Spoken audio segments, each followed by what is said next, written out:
And joining us now, as is often the case on Thursday morning, he's always entertaining, always engaging, hardly ever right, Lanny Davis. Lanny, thanks for joining us this morning.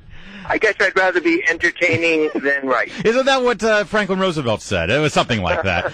Hey, Lanny Davis, we're having this internal battle, you may have noticed, within the Republican Party. We just talked about it at the beginning of the hour, for the first half hour. It's sort of, condensed down to, in shorthand, Karl Rove versus the Tea Party. And I know you were very much involved with the Democratic Leadership Council back in the late 80s and through the 90s. And I think that this sort of mirrors the conversation the Democratic Party had at the time. It seems to me, from my perspective, that the Howard Dean, Barack Obama, very left-wing wing seems to have won, since there is no DLC anymore. I wonder what your advice is to the Republicans going forward so that we can do the opposite. Well, first, just to correct the record, Howard Dean was a fiscal conservative governor of Vermont, balanced the budget. Liberals in Vermont actually were pretty opposed to Howard Dean. When he ran for president because of the Iraq War, he was depicted as being on the left, but I think you'll find on fiscal conservative issues, he's a deficit hawk. But look, I'm rooting for the Tea Party. I mean, I think the Tea Party needs to prevail. Governor Jindal says, let's stop being the stupid party. Karl Rove agrees with him. Marco Rubio is taking the stage to oppose or at least counter the President's State of the Union speech and endorse immigration reform. These are three people that are very discouraging to me. I don't want Karl Rove, Bobby Jindal, and Marco Rubio to be listened to by the Republicans. That may actually enable them to win. I love the Tea Party putting up candidates in Missouri and Indiana and Delaware and losing the U.S. Senate to the Democrats when they could have won the Senate. This is great for Democrats. Go Tea Party. Yeah, okay, so let me just get this straight. Lanny Davis says the Tea Party equals the stupid party and then embraces Marco Rubio. Of course, if it weren't for the Tea Party, we wouldn't have a Senator Marco Rubio. We'd have a Senator Charlie Crist, who's now a Democrat. I actually don't agree with that. I'm sure Tea Party voters are welcomed by Marco Rubio.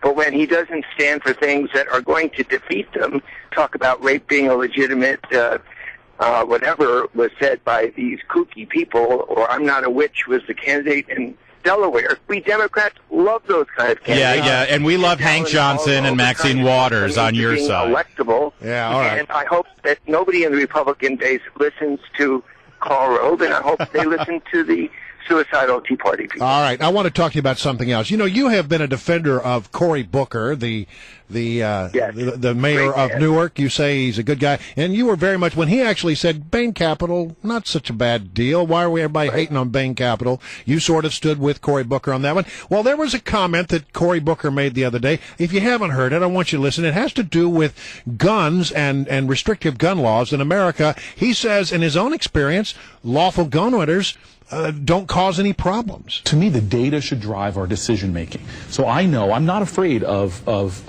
people having guns who are law-abiding citizens. In the analysis of guns, murders, and shootings in my city, I can only find one in the entire time I've been mayor, and unfortunately there have been hundreds and hundreds where a person was involved in a shooting where they had their gun legally, where they legally acquired their gun. The guns that are causing carnage in our city, my city, in our country, every single year are acquired illegally. So he's saying, look, it's the legal gun owners are not causing the problem. So why are we on the precipice of passing a bunch of laws to crack down on people who follow the law? Well, first of all, we're not cracking down on people who follow the law, and I do agree with Cory Booker. Boy, what a great man that he does sometimes speak counter to the orthodoxy, and of course the Democratic Party left is going to jump all over him. But I agree with him that we are overpromising if we support background checks, that is going to capture the criminal or the mass murderer. I think that's the problem with people like me who sometimes overstate the reasons why we need some of these gun control regulation measures. We're not saying it's going to prevent lunatics and criminals from killing people. If we do say that, and I think some people do, that's wrong. I think that's what Cory is saying.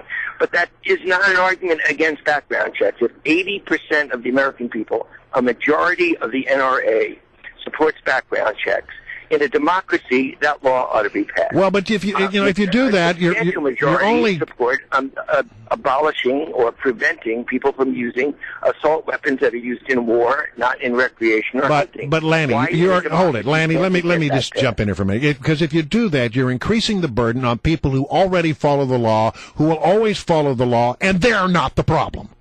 So let's at least debate. You have a right to that opinion, and it's a reasonable opinion that you're increasing the burden. That expression should be debated. How much of a burden is it to do a background check? How much of a delay? Is that a reasonable type of regulation? Does it do any good? Why do all police support it? Because they consider it to be an important technique. And well, not all police do support it. But that's a debatable and reasonable, debatable proposition. All right, thanks, Lanny. Lanny, one other column that you wrote, which I thought was a really smart one, right after the election, you had advice to the president about the 3 phone calls he should make, and you suggested that he reach out to some prominent conservative Republican senators and say, listen, how can we get some work done here? Let's actually make this second term effective and work with me on it.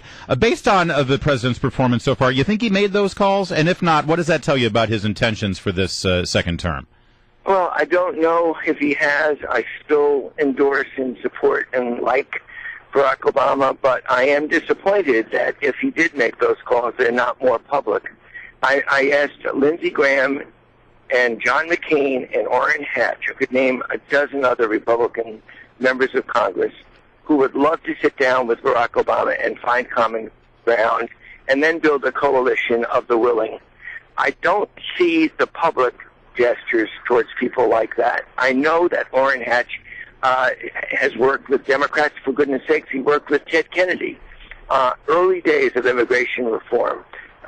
So, yes, I do think that Barack Obama needs to be more public as well as private about reaching out to Republicans and not telling Republicans what he wants, but starting out the conversation, what will it take to get your support so we can work together? All right, Lanny, I agree with that wholeheartedly. And it's always good to end with Lanny on agreement, isn't it? Yeah. It's so rare. I don't want to ruin your reputation.